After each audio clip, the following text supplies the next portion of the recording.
Well, I mean, personally to me, it feels like my life mission and purpose is to help other people find it. And I feel my job to me is to tell a story. Is not just to tell my story, but to tell everybody's story. It's to tell everybody where the stars came from, or why the earth turns, and to kind of tie everything together into one long story of itself. And I can do that by helping people find their way or by telling them their stories, but in the end that is my job, and that's what every incarnation has been about, has been telling people the story of everything. The concept of origins is very complicated because it doesn't exactly follow a logical rule. It doesn't follow a scientific rule as far as I'm personally aware. The idea of an origin is that it is where this specific aspect of the one being became its own aspect. For example, the stars originally, they were just a part of the big one that we all are connected to, and then they became their own aspect of it, just like people and the earth and everything around us is one specific aspect of everything that we're all connected to. So the concept of an origin, I suppose, is whenever you decide that it is separate from just the sky. As soon as people decided that stars were not connected to the night sky, but were their own entity within the night sky, that's where they came from. It doesn't matter how long they were there before that. An origin only matters when it's yours or when you decide it happened, because otherwise you can't really say when it happened or didn't happen until you knew it happened.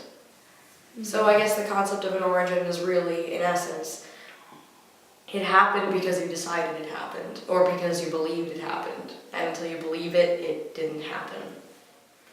Well, I mean, I suppose that's also another matter is everybody has a sort of spiritual aspect of which we all come from. Like for me, it's the lingam, Shiva, or the white buffalo woman is the aspect that Mara derives from. And in the case of that, the answer is sort of that a soul is born whenever that aspect decides it is. So that doesn't mean, not all souls were exactly created at the same time. However, we have all existed for the same period of time, and that doesn't make any sense. But the thing is, no soul is necessarily much older than the other. We just all have different experiences, more or less, and that depends on how many times someone has been born or reborn. For example, you could have a soul where they've incarnated 50 times, and then one where they've incarnated 30 times, and then one may seem older or wiser because they were born multiple times, while the other one may not. But that doesn't mean any souls are older or younger than each other. That the birth date doesn't matter because the aspects are all the same age. So whenever the souls came to Earth doesn't really have an effect on it. And the only difference that souls can have is more or less experience. I think that souls don't adhere to any sort of logic, so yeah, the souls just go wherever they feel like going and do whatever they feel like doing at any given point in time. I mean, they don't really care about it. They don't care if it doesn't make sense that they couldn't exist in this or that area. They just go and do what they like, even if a human eye can't really see them. But yeah, they just go wherever. Souls don't care about human logic and rules. That's the point of being human, is you come here to forget everything and to find it anew, because it's boring just knowing everything all the time. It's like, oh wow, I know everything and all the answers in the universe. It's kind of boring. I want to ask some questions. I want to learn some stuff. And so we go to Earth, we forget everything, and we just kind of go our own path in trying to learn things or understand things or even not understand things. And that's sort of the fun of living, is not having all the answers and is not knowing everything. Yes. Honestly, I get extremely bored a lot of the time, especially in school. Not necessarily because I know all the answers because of some spiritual thing, but also because it has a lot to do with intelligence as well. For example, if you are someone who is school smart, like me, and you just pick up on the concepts quickly, or you already can find the answers if you don't already know them very quickly, and you just understand everything and you have your work done before everyone else, school becomes very boring. And that's also the same with general existence, is when you're being like me, who is supposed to have all the answers, who is supposed to be able to answer any question or lead you to the person who can, it gets kind of boring because then you don't have any questions. So sometimes I personally just like to say that I don't know, just so somebody else can give me their opinion or their answer, because it's so boring when you always know what to do. You're like, I know what to do in this situation, I know what to do in that situation, and it takes the fun out of living. So that's probably also why I ask my parents a lot of questions all the time about things that I might actually know the answer to. It's just boring not to. A lot of people are artists, actually. So those people are kind of similar in the way that they have this deep understanding of the world, even if they aren't aware of it, and it gets just boring. And a lot of them are bored in school, and they may get bad grades or something, but it's really just because they know in their heads everything they need to know, and it's pointless information. So they become artists and singers and writers and dancers because it gives them something to do, something to throw their passion into that they don't know, because it takes practice and learning. It's why I do all sorts of art. It's why I sing. It's why I want to dance. It's why I draw and write and play instruments. It's how I stimulate myself in my brain. Well, I mean, that again, I'm gonna go back to my point. Souls don't care about logic or what makes sense or what doesn't. Two incarnations of the same soul can probably exist within the same year. Like, for example, my dad, Kensen, he's a really good example. One of his previous incarnations died when he was 3 years old, and they were alive at the same point in time. It's because the soul doesn't really care. You could have 30 different versions of the same soul living within about 50 years of each other. You could have one that was born as the other died, or they could even be best friends. And that's the thing, is that the souls can be several or tons of people at once and just experience different parts of it. Like, there's definitely somebody out there, even if they're like just being born now, who is also another aspect of Shiva, and who is technically also my soul in a different person. They're probably on this earth right now, alive and walking around, or just living, and that's just how it is. A ton of incarnations can exist at the same time, in order as well to just see what it would be like to meet yourself. That's another thing that is part of the game, is what if you met yourself? What would you do? It's like the concept of a clone, but they don't look like you at all, but they are you. So the concept that everybody is a mirror is essentially true, because everybody you meet is going to reflect something back at you, and you can choose to take that and learn from it, or to deal with it and get rid of it. And I think that's also why we meet a lot of people who are cruel to us or mean to us, or who dislike us or who bully us, because their job is to show us those parts of ourselves that we know we have. We know that we have that same cruel and nasty attitude in our bodies and our minds, but we just refuse to acknowledge them, and we keep the judgmental thoughts to ourselves or to personal gossip. And even then, that can have huge repercussions, and it can backfire and just go completely wrong. And the point of those people is for you to look at that and to deal with it and to work through it. Like, it's okay to have mean thoughts and judgmental thoughts sometimes. Everybody's had them at some point. Everybody's thought something nasty or cruel about a person who may not actually deserve that and who hasn't done anything wrong. But all you can really do is learn from that. And I mean, I can tell you a good example of, I knew somebody and they did something that I thought it was quite mean. And I told it to someone I knew, someone I trusted, because I was so frustrated and I was so angry. But then that person told somebody else, and that person told somebody else, and that person told somebody else until this whole thing had spread, when I was just trying and get my emotions off of my chest because I didn't know who else to talk to. And then the person I was talking about came to me and said, are you spreading rumors about me? And I didn't know this had happened. And I said, no, of course not. What's going on? And they told me that everybody was talking about this thing that was their personal business. And I said, no, I had never done that. I was just trying to vent my feelings to somebody. I hadn't intended this to happen. It caused a lot of problems for this person. So then I had to go and talk to all those people and tell them that this was seriously affecting this person and they needed to stop immediately. And I had to try and shut this down, this rumor, because it was getting completely out of control and I really didn't mean for it to happen, but it was that frustration. And sometimes you've got to be, that also teaches us that we have to be really careful about that mirror effect, because if those people are then mirroring our anger at us and then they spread the anger around, we're not dealing with the problem, we're just turning everybody into a mirror as well, and then everybody's showing you this anger you've had. So when you're that mad, you have to find somebody who's not going to reflect it back at you, but who's going to show you how to calm down and get rid of it. And that's why I don't talk to people I don't know very closely about any problems, because I tend to talk to my parents or to, basically only my parents or very close family friends. Because otherwise, the mirror isn't going to help you, it's just going to show you something, and then the light's going to bounce everywhere and everything's going to go wrong. So, in essence, the world is a mirror, and you have to be careful which ones you look into.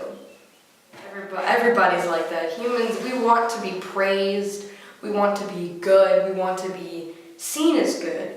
Even people who we all think are bad or wrong or corrupt, they want to be praised by other people. They want to have the power to be respected. And that's kind of what we're all searching for, and everybody looks for it in a different way. Politicians, they do it by trying to gain the approval of the people one way or the other, or they do it by being corrupt and just getting money from really, really rich people who also have respect for the amount of money they have. And I think as well to do with that is that there's a difference between not wanting to look at the negative parts of yourself and just not wanting to look at the wrong mirror again. If you came to somebody who manipulated you, who was mean to you, who was cruel to you, who played with your emotions and who just didn't care about you at all, avoid that person, because whatever they have to teach you, it's hurting you right now, and you shouldn't stay around it because it's hurting you.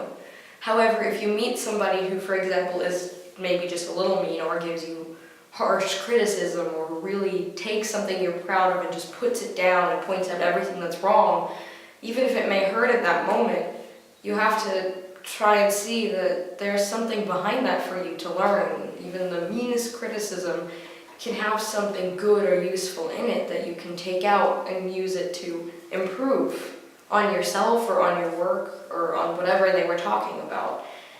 And I think that again, that's the difference. If I just don't want to, if you take that criticizing person and throw them in the same person, and throw them in with the manipulative person and say they're the same, that's not wanting to look at the bad parts of yourself and trying to avoid any flaws you have.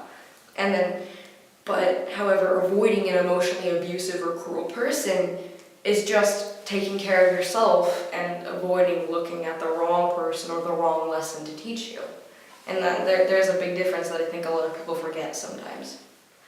Well, personally, something I really love to teach people is just acceptance, period. Is everybody in this tradition, in this group of people, knows love. We all are striving towards love. That's the big thing in this community, is love yourselves and love each other, and just generally learn to accept love and become love and go back into love.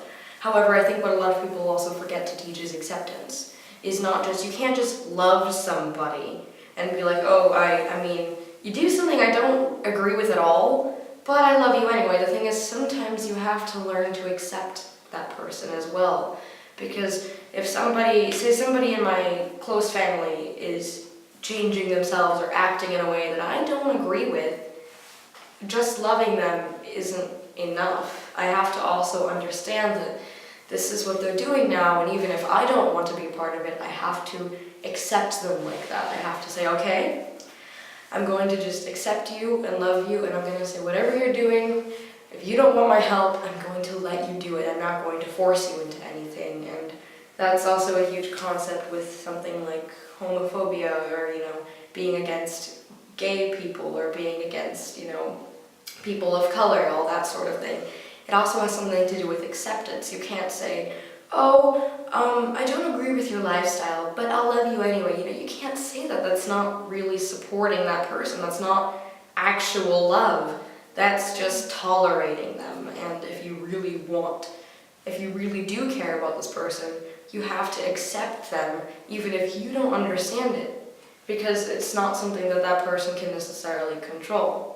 You have to just say, okay, I don't get it, but I'll try to get it, and I'll try to understand, and I'll ask you questions, because that's all you can do if you really want to be a good person and a loving person, is try to understand. And that's something I strive to do every day, is when I read about something and I don't know what it means, I don't know what these people are talking about, I will look into it. I'll ask people, be like, hey, what do you know about this? You kind of understand it better than I do. Because it's the best thing you can do if you want to be supportive to people. And then for people who want to go beyond information, there's a lot of people who don't want to just know in their head what spirituality is like. They want to know in their heart. For me, I think that's also a very, very important thing to want to know, because you can know everything in your head. You can have all the facts memorized. You can be a human calculator. But if you don't feel anything in your heart, you're no better than a robot. You're no better than an inanimate object that doesn't do anything, or a tree. The tree knows everything. The tree doesn't forget anything, but the tree also doesn't do anything. And that's the idea, is that with people, when you want to go beyond knowing and go into accepting and understanding, I think the best thing to do is to not really talk, not ask many questions, but just, this is going to sound counterintuitive, but say the wrong thing. Say the answer that you know is wrong, because you have more of a chance of getting corrected then. Because if you say everything that you think, you say, oh, I think with this issue that this is the case, and then someone comes and explains to you, you're not asking them, because it's a different kind of open. When you're asking a question, you've got the openness in your head, because you want to know in your head. But when you say something wrong, if you say, I'm going to go a really simple example, 2 + 2 is 6, and someone explains to you why not, you don't just understand the answer, you understand the process into getting the answer. Because people will always give you more evidence and more processes if you ask the wrong thing or say the wrong answer, which sounds weird and doesn't make any sense, but it's one way to get everything of an answer. Or if you're just really clever, which, not many of us can do this, it's a skill, is ask exactly the right questions to get to the process. And then the simplest way that everybody does is meditation. You ask a question, but not to anybody but yourself. You don't ask anybody who's around you this question that you have before you've asked you. You sit down and you take a deep breath, and you close your eyes, and you ask any question that's on your mind, and you see, what is the answer that comes to me? What do I feel about the answer? Where can I lead the answer? And that's why meditation is so important, because it's the only time in your life that you're talking to yourself. And that it is fine to be unhappy.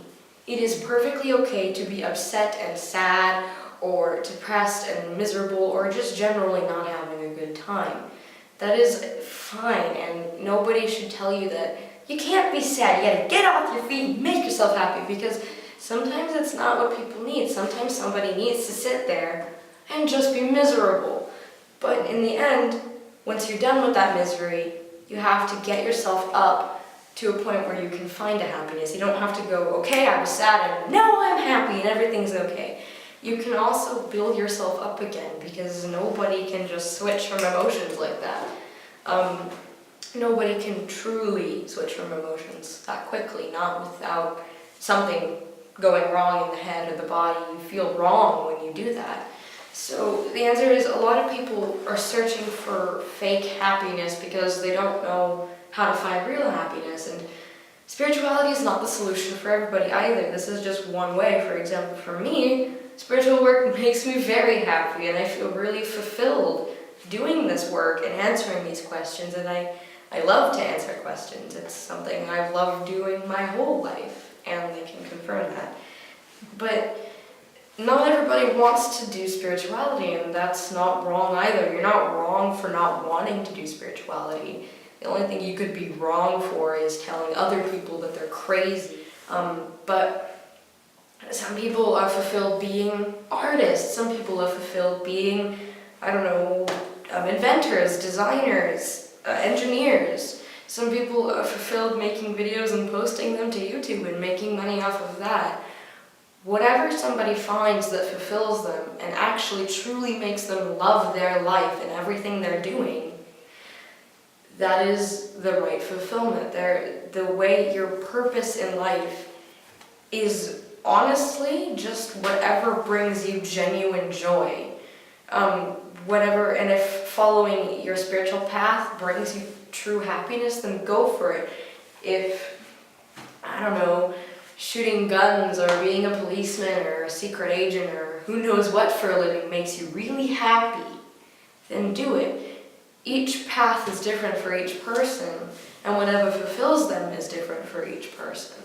So there's no way of saying how can you find your life purpose other than do what makes you happy at that point in your life, and if it doesn't make you happy anymore, find something that does, until you find that one thing that has made you happy until your death. And if that's not one concrete thing, then if different things that made you happy your whole life, then isn't what really makes you happy just trying everything, Everything that you do consistently over a long, long time has got to be what makes you really happy, like drawing or painting or raising a family.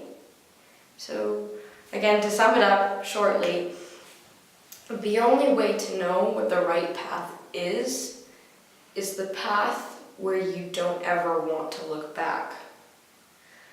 Honestly, there are a couple things, but the one thing that really shocks me is just judgment. How I meet people, even kids my age, who look at another classmate or a friend and go, wow, look at this horrible thing they do, or look at them, they're so awful. I knew some people who were like, oh my god, this girl cakes her face with makeup and dresses in crop tops and skinny jeans. What a horrible person. Look how gross she is. She's got 16 boyfriends. And I don't understand the maliciousness, I try to understand, and some people frustrate me. Some people make me mad too. Some people I just don't like. But this malicious intent behind it, I never understood it. I get being mad because someone's nasty to you. Obviously, no one likes being treated badly, but when you just hate everything somebody does, and if somebody does something that person does something that's not even necessarily bad, like just post a cute photo, and then you go, oh ew, look at that, and you're like, and then you think, well, when anybody else does it, it's fine, and then you kind of go, well, it's because it's this person that I don't like whatever they're doing. I never understood that. Maybe it's just part of being a teenager, is judging people or something, but just seeing people hate on other people who have no effect on their lives, and that also goes, again, to the big issue of LGBT people or gay people, or people of color and all of that's going on in the society right now is why do you hate people who don't affect your life? A lot of people are so full of hatred and judgment that they're actually trying to take away the rights of a group of people who have done nothing wrong to them, who have not hurt them, and I just don't get it. I don't understand how you can just judge because you're so desperate to do something. It's a sign of boredom, honestly. When a soul gets that bored with existing, they go out and they're cruel because it's entertaining to them, which is really sick in my opinion.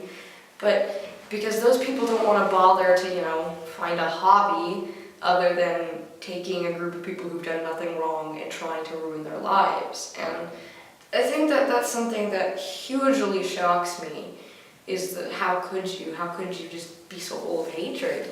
I never understood that. And the second thing, and pretty much one of the last things that really makes me sick to my stomach and I don't understand it, is when people believe that your life is an accident. Like, I'm not going to share any names again because I don't want to keep names, but I did hear about this where somebody was told that they're existing on accident. They shouldn't be here. And that person ended their own life because of this, because they truly believed that. They didn't want to get in the way of what existence should be because they believed they were a mistake, a glitch, if you will. And I just never understood how anyone could believe that, because even if you were an accidental baby, you're still here for a reason. You were still on this earth for a reason.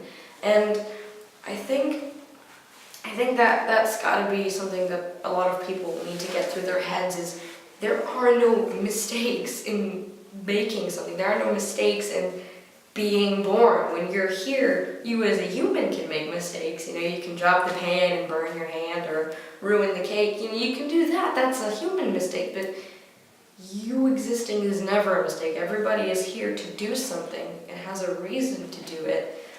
And it shocks me that anyone would think otherwise, because if they were an accident, why are they still here?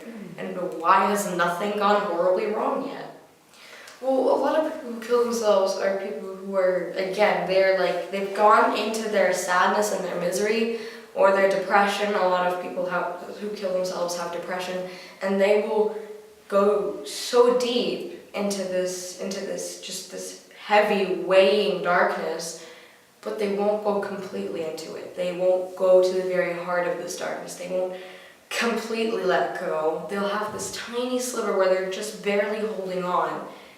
And that's kind of like when you're in the sea and there's a big, big storm and you have no raft and no boat and you're just swimming for your life, and there is a boulder that you can climb on, and there's a boat next to the boulder. And you climb onto the rock and you stay there until the boat gets destroyed by the water and you're trapped there. So I'm not saying that it's easy to get out of those situations. When you've fallen that deep into despair, it's hard to get out. It's hard to think that there's anything to live for, any hope to have. And that's why a lot of people kill themselves, because they're sitting there on this metaphorical rock alone and there's no help in sight. It's like there's a helicopter, they think they're safe, but then it flies by and doesn't even see them, and they're just trapped here and alone, and they figure, well, what's the point of starving for 2 weeks or dying of dehydration and slow if I can just get it over with now? And I think a lot of times it's just because of that, is that emptiness, the soul doesn't find a reason to experience anything, to search for anything, because they feel like there is nothing to search for. And I think that's the reason why a lot of people kill themselves, or because they believe they don't deserve to be alive, they don't deserve to have the good things or anything that they do, because people have told them that. Again, going back to this person who was told they were a mistake in existence, is that when you believe you aren't worth anything, truly believe you are worth absolutely nothing, you see no point in trying to make yourself something. Get it over with now. The thing that happens to the soul when they die then is, well, it happens to pretty much every soul that dies, is they go back into the oneness, into the cycle, until they're reborn again as something new and something different, or just, they stay there for a while maybe. But the thing is, when you kill yourself, something different happens as well, is that, that's not something that is it's hard to explain, but when a soul leaves the human form after it dies, especially after something that miserable, the soul will go into the oneness and it won't reincarnate for a while, because that was such a huge thing, that was such a huge bump in everything, is that it'll have to stay within the oneness for a while, just to get back into the love, into the understanding, and then the next incarnation, usually that person will either be born as a very cruel and unkind person, so the opposite of the person who killed themselves, is somebody who would cause somebody to kill themselves. So either they are incarnated as that, to experience that part of it, or they are incarnated as somebody who has good things in their life, who has luck and who is happy, just to understand that you can search for love again as well. Because when you believe you have nothing left to search for, it's very hard to then clean yourself of that idea and to then go into something new. And I honestly, when I see this thing of the souls, going away and all of that, it's no different from any other heavy experience, though. Every single soul, after something so harsh and severe and just draining, has to have a completely different experience. Otherwise, it's just, there's a huge unbalance. You've got to have the yin and the yang, that's why, for example, with somebody, a person of color who was killed for being a person of color, they may be reincarnated as a racist to feel the other side of it. It's a balance of yin and yang. The most aggressive of both categories usually were the opposite in a previous life. Again, it's just that concept of balancing each other out. So, honestly, truthfully, to put it again, just to sum it up, when a soul leaves a person who has killed themselves, nothing really changes.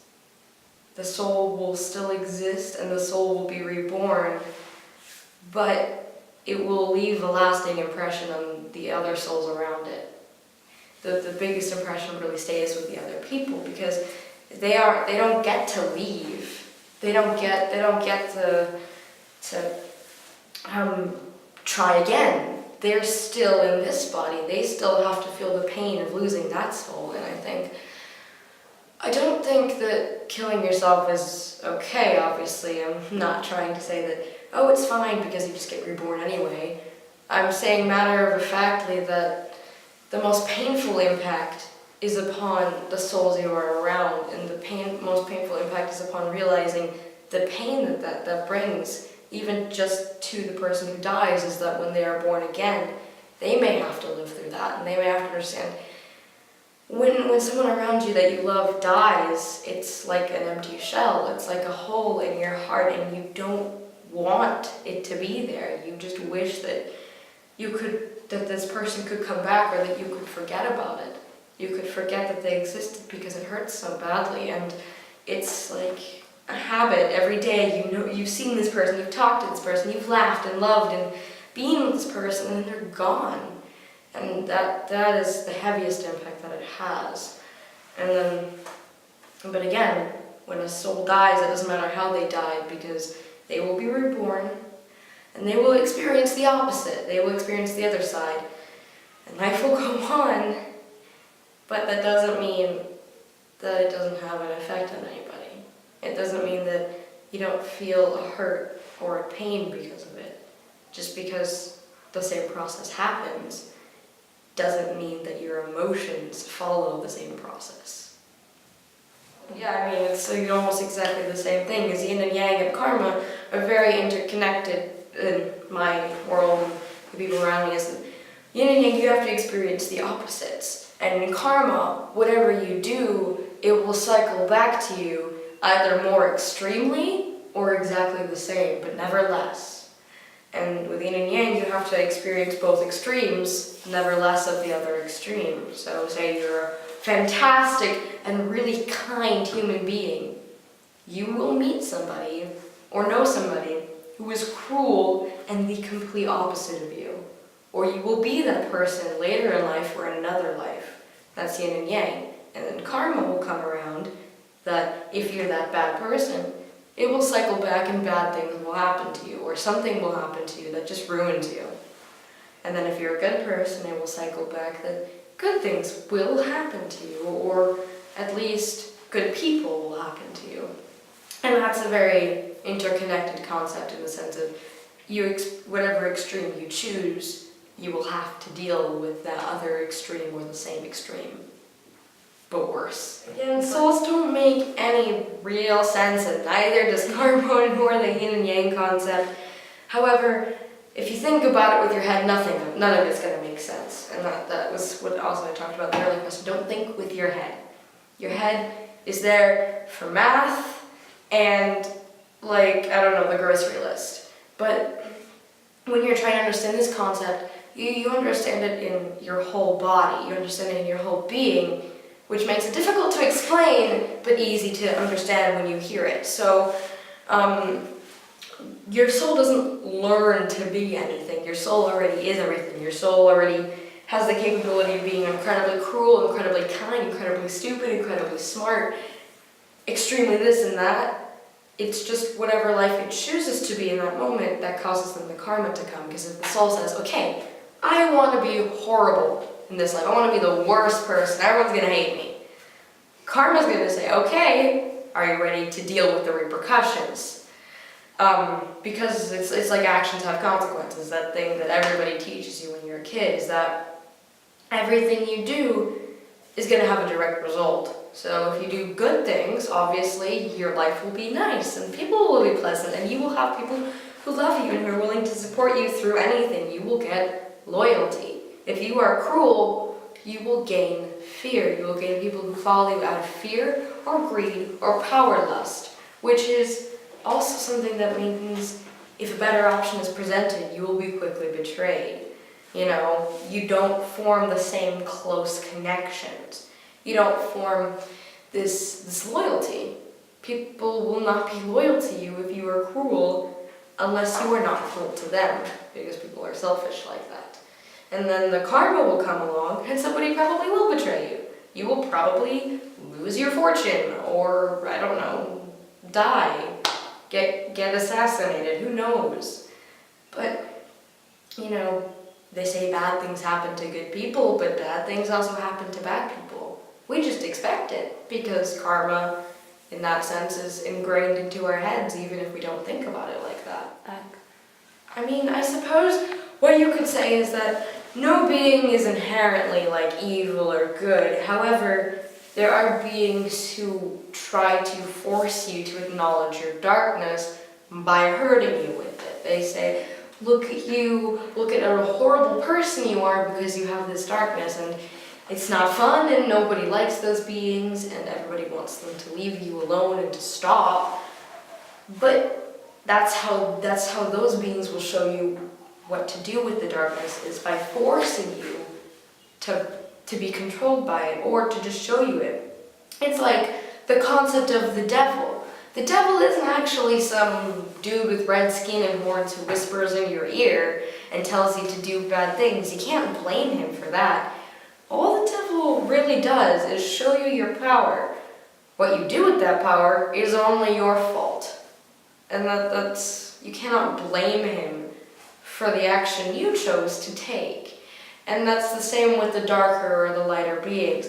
The darker beings will show you the darkness and the bad things, and if you choose to let yourself be controlled versus choosing to try and understand and accept and make it light, that is your choice. And ultimately you have to either do something about it and make yourself better, get help to make yourself better, or deal with that choice because you made it, even if you weren't really aware of it, obviously. And lighter beings, they take the softer path. They show you your power in nice ways, in pleasant ways, in ways that don't scare you. Through nice experiences or traveling somewhere or deep meditative sessions, the lighter beings will show you, or even in dreams, they'll show you, look how nice this can be. And that does make it easier to accept, but sometimes you just need fear. I'll give you an example. For me, that is wasps. They are my darker beings, are wasps and bees, and by extent hornets, is that these creatures, these horrible little stinging bugs, they are there to teach me something. They are here to show me there's a power I have to gain from them, and I just have to learn to accept it, to deal with it. But I'm also absolutely terrified of bees and wasps. So whenever they often come close to me, I usually want to run away. And thanks to him, and we've been really working on getting rid of my fear.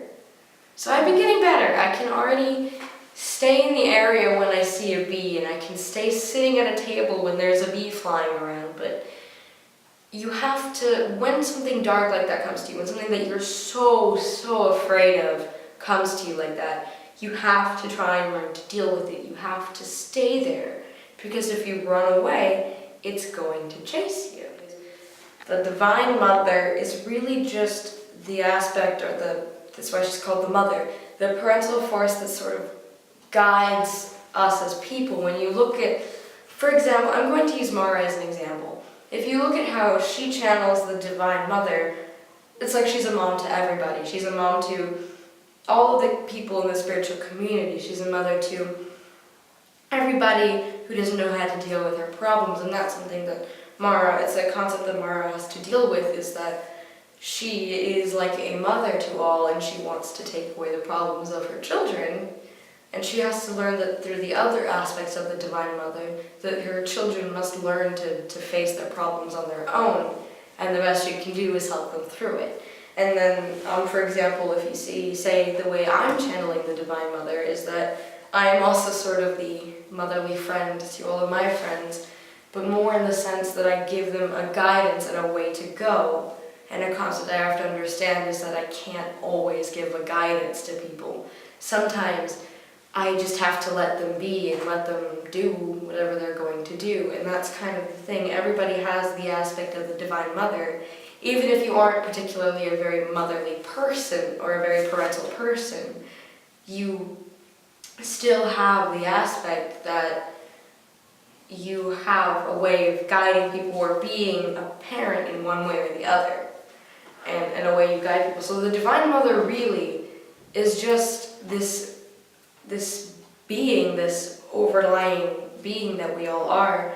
I mean, we all are everything, but she also is a very huge aspect of each of us, is that she makes up the part of you that provides a guidance, or that provides one type of guidance. The Divine Mother, the holy, and just the Mother, she is the one who teaches you where to go in one part of your life, and every one of us has that. I think the best way to say that would be, this is love, that is love, he is love, she is love, you two are love, that camera is love, every light on this ceiling is love, the trees outside are love, every bee, wasp, and hornet that you wish would go away is love, the power outlets are love, the moon, the stars, the sun, and everything we don't know exists is love, because the concept of love is not just the emotion of all the chemicals in your brain going, I want to protect this person, I want this person near me, I want these people to stay with me, or I want this person to kiss me, I'm in love with this person. That's human love, obviously, but beyond that, the idea of love is also just existing. Humans cannot function without love. We cannot function without some sort of love for something, even if it's not a person. You cannot function without this existence, without this purpose to exist. So really, love is the drive to be. Love is existing and wanting to exist and continuing to exist. Love is wanting to be